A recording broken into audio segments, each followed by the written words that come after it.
In movies and money, Guardians of the Galaxy Volume 3 continues to rule the box office for a second week in a row. Let's check in now with our film critic, Erik Childress. This seems to be a big deal in film world. Because for starters, Guardians 3 avoided the recent trend of 60% drops that Marvel films have mostly been achieving since the pandemic.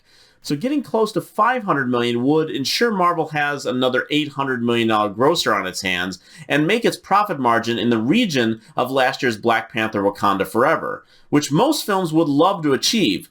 But for Marvel, which could point to around 16 or so films posting $100 to over $850 million profits in the past, may seem like a drop in the bucket, especially as only 2 of their films post-pandemic have achieved that level of success. Guardians faces its first real competition with the new Fast and Furious film coming out this weekend. Here's a clip of that movie. The great Dom Toretto.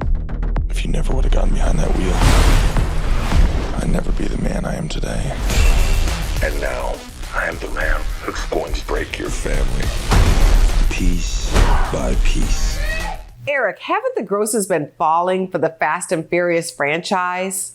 The last 5 of these films, including the spin-off Hobbs and Shaw, have grossed over $700 million worldwide, with the peak coming with the 7th film, which grossed over $1.5 billion, which was tied in with the passing of its star Paul Walker.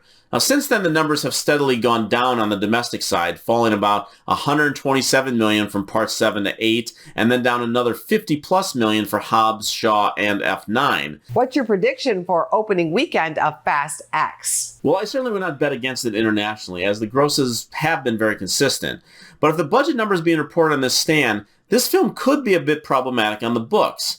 $340 million was what was reported last November, which would make it one of the most expensive films ever produced. And now Vin Diesel is saying that this isn't the penultimate chapter as it was announced, but now part of a concluding trilogy to the franchise. And even though it can be pointed that F9 grossed only $173 million in the heart of the pandemic in 2021, I don't know if I see this one reaching much higher than that, if even hitting those heights.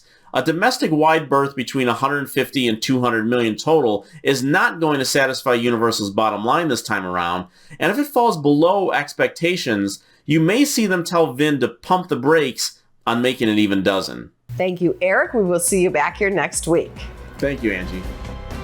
Go to businessfirstam.com for where to see our show on TV.